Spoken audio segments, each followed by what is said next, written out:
LA has its mayoral primary tomorrow, and the big question is, will former reality TV star Spencer Pratt advance to the November elections? Because while it's a crowded field, it really comes down to three main candidates. You've got current mayor Karen Bass, who's running for re-election and has actually led in the polling, even though she's had a pretty rough term. Or you've got a lot of people upset over how she handled the fires and a lot of other issues. You then have councilwoman Nithya Raman, who leans left of Bass. And then you have Pratt, who before this is kind of best known for being the villain on the hills back in the 2000s. So he's also been kind of a fame-chasing tabloid figure ever since then. Where he really got a lot of attention was a situation that happened to him, and that was when he lost his home in the Palisades fire. And that's actually been one of the focuses of his campaign. But his rise in this race, especially among people who haven't been paying attention about what's been happening in LA, it has a lot of people wondering how. How is someone that many have labeled a Republican has-been reality TV star actually running to lead one of the biggest and bluest cities in the country? Especially one that has the support of Donald Trump and tons of other right-wing figures. And while I think it's definitely multi-pronged, you have some noting that Pratt's campaign strategies kind of mirrored his reality TV provocateur persona. He's made headlines for saying that he'll move out of LA if he loses the election. He also frequently calls the city's homeless population zombies, painting them all as drug addicts. He's claimed that as mayor, he'll unplug them and send them to Seattle. And he directly or through his fans has stayed on top of the news cycle. Right? He's been pumping out ads. His fans have also made AI-generated videos of him as Batman defending crime-ridden LA by defeating Karen Bass, who's depicted as the Joker. You've got videos where California Democrats are Star Wars villains that Pratt defeats in a lightsaber battle behind the Hollywood sign. And even though it's some of the videos that pop,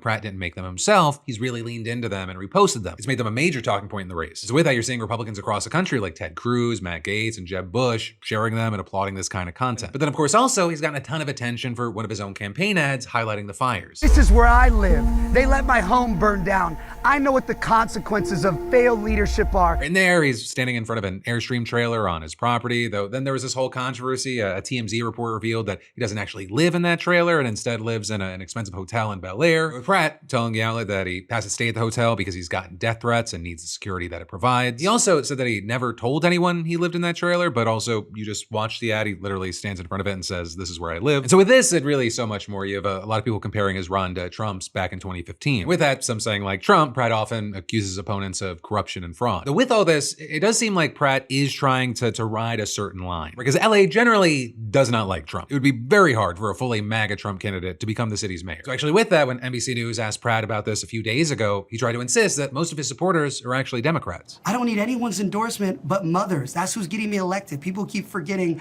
it's Democratic moms that do not feel safe that are putting me in office in 5 days. And then when he was pressed on his opinions on Trump there, he really wouldn't give one. Do you think President Trump is a good president? Again, the only prism I see anything is what I live. My town burning down is what got me in the race.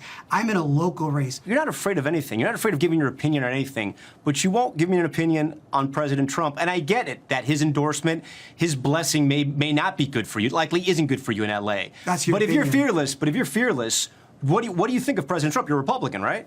Again, this right here, what you're doing. I'm just asking. No, I'm telling you. Yeah. This conversation is what's destroyed local elections. But with all that, you have many noting that the mayor of Los Angeles is going to have to work with the president, at least to some extent. We're both on regular initiatives that need federal support and on major events like the upcoming Olympics. And with all this, depending on what your algorithm is, you might have a very different opinion on what's happening right now. Because even though Pratt's campaign has sparked tons of backlash, he also has a very serious following. And with that, between mid-April and mid-May, he raised $2.7 million, which is millions ahead of Bass and Raman. And as far as the most recent polling, it's pretty tight. Right, with UC Berkeley and the LA Times finding that Mayor Bass is in the lead with just 26%, followed by Raman at 25% and Pratt at 22%, meaning the leading three candidates all sit within 4 points of each other. But with that, I really wouldn't be surprised if we were looking at a 2016 situation where people were maybe embarrassed to say that they were going to vote for Pratt and his polling is actually higher. And that's not to say that he could win the entire thing, but it is to say that he could make it to the runoff. But also, with the polling so close, Bass has led the polls and generally been considered the candidate that's most likely going to move to November. But who really knows? We could have any combination of these three. And here's what I'll say or warn. If he does make it to the runoff, do not immediately write him off as someone who is definitely going to lose. There are a number of factors that are going to matter, like who the other candidate's going to be. Are there other disasters? How does the news cycle change? But I will warn, as someone who lived in LA until about a year and a half ago, and this is anecdotal, the current polling with all the different candidates, it does not really hit on how unpopular Karen Bass is. And I'm not saying it could get to 50%, but there is a very large fuck it vote out there. Right? And all of this is not the only major race in California that feels up in the air right now. Right, you also have the governor's race. Right, Democrat and former HHS Secretary Javier Becerra, he's led a good chunk of recent polling, but also Republican Steve Hilton, he's also shown up at the top as well. And then you've got Democratic billionaire philanthropist Tom Steyer, who's not far behind, polling in third or sometimes even second behind one of those two. So again, right now, it doesn't seem 100% certain which of the two are going to advance in November. If one of the Democratic candidates ends up against Hilton, the Democrat's going to most likely win. Really, the only way we'd expect a close race in November is if the two Democrats that lead,